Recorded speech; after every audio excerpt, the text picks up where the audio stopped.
Hello guys and shortly welcome back. In this particular lesson, we are looking at the implication of a logic statement. Looking at the implication of a logic statement. This is a conditional. So these are conditional statements. If P, then Q. Okay. So we encounter these type of statements actually in daily life. So if I go back home early, I will not be beaten. Sometimes you have to come back late from school and you are dressed in the house, so you are well beaten. So in that case, if you go back early, you are not beaten. However, if you come back late, you will be well beaten. So all these type of if statements are what we call conditional statements. And we have the if P, then Q. Okay? All right. So let us look at the implication.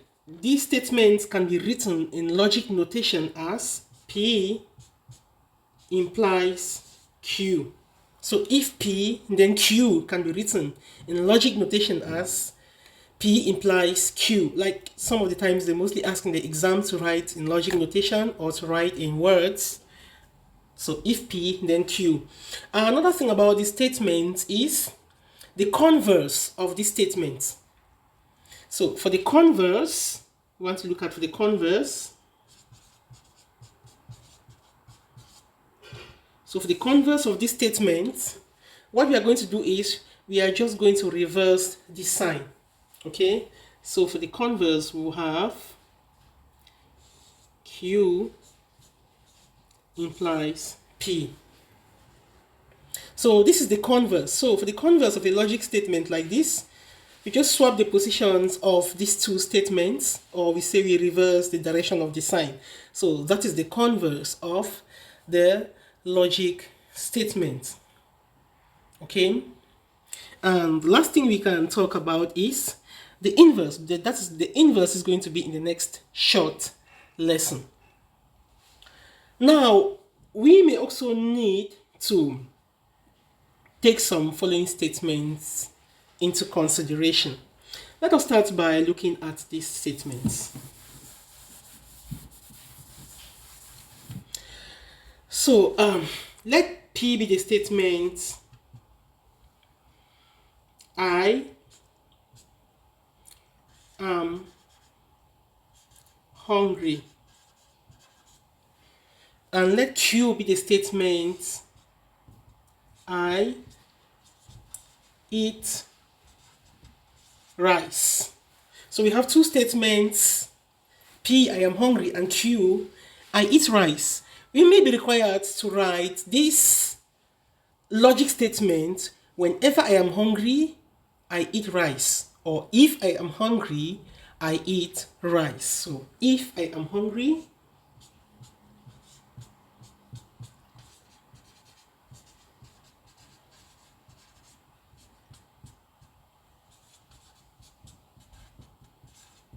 so another way to write it is, whenever I am hungry, I eat rice.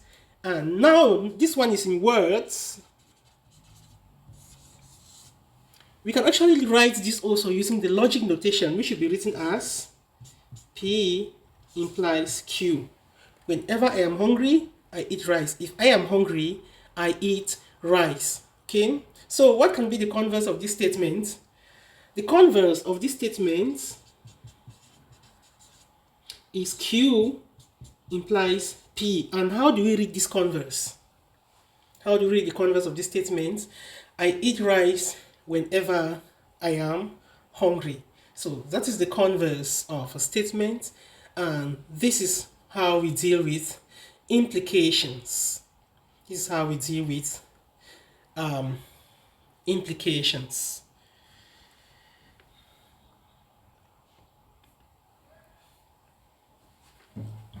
So at this point, we will look at the truth table for an implication.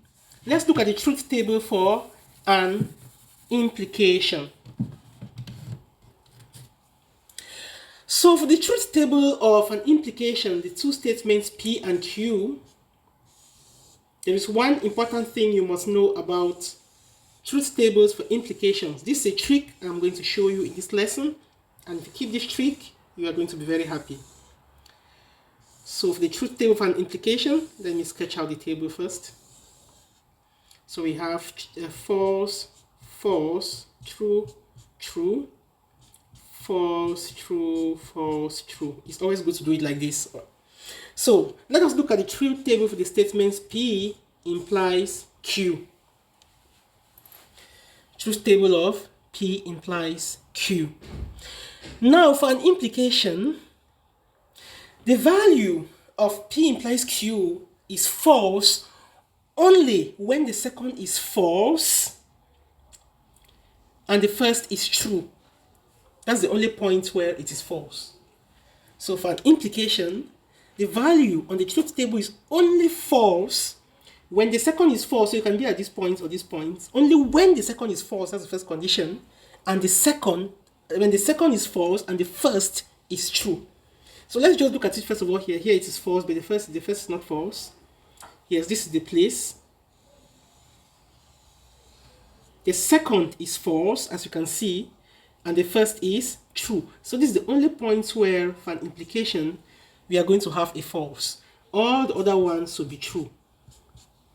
Take note of this. This is a trick. When you get to advanced level, we will explain more on how this hypothesis come about. Okay? However, if you are being asked to make the truth table for the statements, the negation of P implies Q, it will be good to first get the negation of P and then you work out the values on the table to do that. For example, let us do this.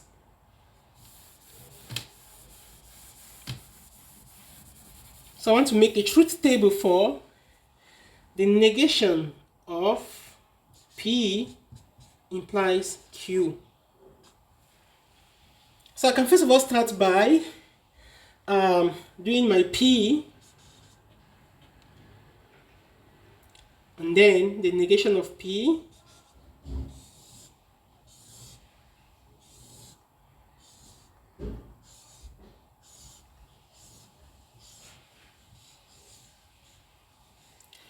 so I have false, false, true, true.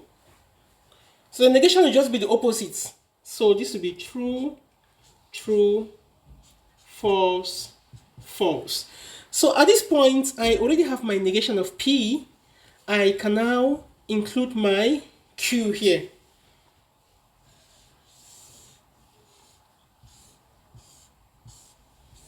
So this is now my Q. Now let me take my false, true, false, true. And we are still going to use that same rule. So it is only going to be false, that is the negation of P implies Q.